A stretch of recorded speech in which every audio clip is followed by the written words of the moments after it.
జరుకురాట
ఏం అడిగితే చెప్తాను లేదా చెప్పండి. ఎప్పుడు తిరుమలకి వచ్చి వెంకటేశ్వర స్వామిని దర్శించుకున్న స్వామివారి ఆశీస్సులతో రెట్టించిన ఎనర్జీతో ఆరోగ్యంతో మళ్ళీ ప్రజాసేవ చేసే అవకాశం ఉంటుంది. సో అందుకే ఎప్పుడు అవకాశం ఉన్నా భగవంతుడు పిలిచినా వచ్చి దర్శించుకొని వెళ్ళటం మీరందరూ కూడా చూస్తున్నారు. సో మన రాష్ట్రం బాగుండాలి, జగనన్న మళ్ళీ మళ్ళీ ముఖ్యమంత్రి అవ్వాలి, ఈ రాష్ట్ర ప్రజల సమస్యలన్నీ దూరమై అందరూ కూడా సంతోషంగా ఉండాలి, అందులో మేము ఉండాలని మనస్ఫూర్తిగా కోరుకుంటున్నాం.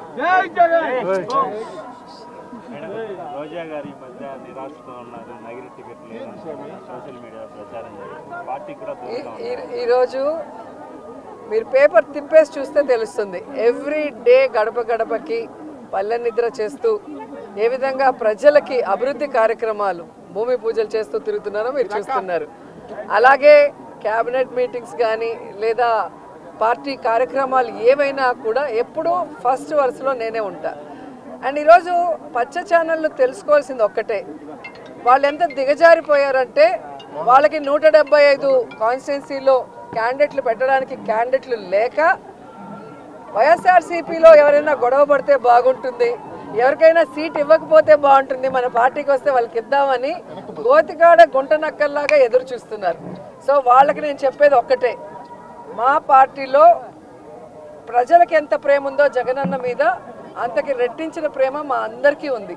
మేమందరం కూడా జగనన్న పార్టీ పెట్టక ముందు నుంచి ఉన్నాం.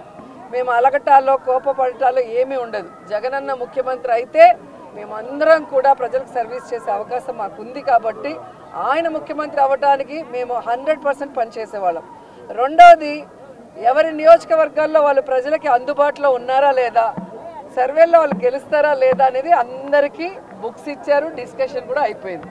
సో ఎవరికైతే ప్రజల్లో తిరగని వాళ్ళకి సీట్లు లేదు అంటే వాళ్ళకి కూడా అవకాశం ఇచ్చారు ఒక 8 monthsగా మళ్ళీ తిరిగి సర్వేల్లో కొంచెం పెంచుకోండి అని. ఎందుకంటే ఎక్కడా కూడా జగనన్న మీద ఎవరికి వ్యతిరేకం లేదు.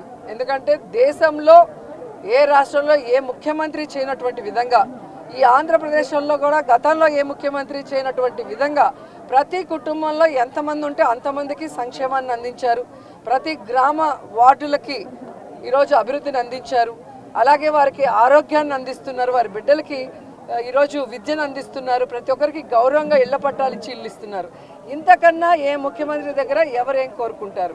ఇక్కడ ఎమ్మెల్యేలు కానీ మంత్రులు కానీ ఒకవేళ ప్రజలకు అందుబాటులో లేక సీటు లేకపోయినా ఆల్టర్నేటివ్ వాళ్ళకి జగన్మోహన్ రెడ్డి గారు ఏం చేయబోతున్నారో కూడా చెప్తున్నారు. కాబట్టి అందుకే ఎక్కడ గొడవలు లేవు, కోపతాపాలు లేవు. అండ్ నా విషయానికి వస్తే నగిరిలో రోజాకి సీటు లేదు అంటే ఆంధ్రజ్యోతి రాధాకృష్ణన్ నించుంటాడా లేదా రామోజీ నించుంటాడా? ఆన్సర్ చెప్పాలి. ఈరోజు చంద్రబాబు నాయుడుకి ఒక చోట నించుండే దానికి దమ్ము లేదు, పవన్ కళ్యాణ్కి ఒక చోట నించునే దానికి దమ్ము లేదు. అందుకే రాబోయే ఎన్నికల్లో రెండు చోట్ల నించుంటామని చెప్పి సర్వేలు చేయించుకుంటున్నారు. మేము మా ప్రజలకి అందుబాటులో ఉన్నాం కాబట్టే ఈరోజు 2 సార్లు ఎమ్మెల్యేలైనాం, మంత్రులయ్యాం. సో ఖచ్చితంగా 2024 175కి 175 కొట్టబోతున్నాం. మేమందరం కూడా గెలవబోతున్నాం.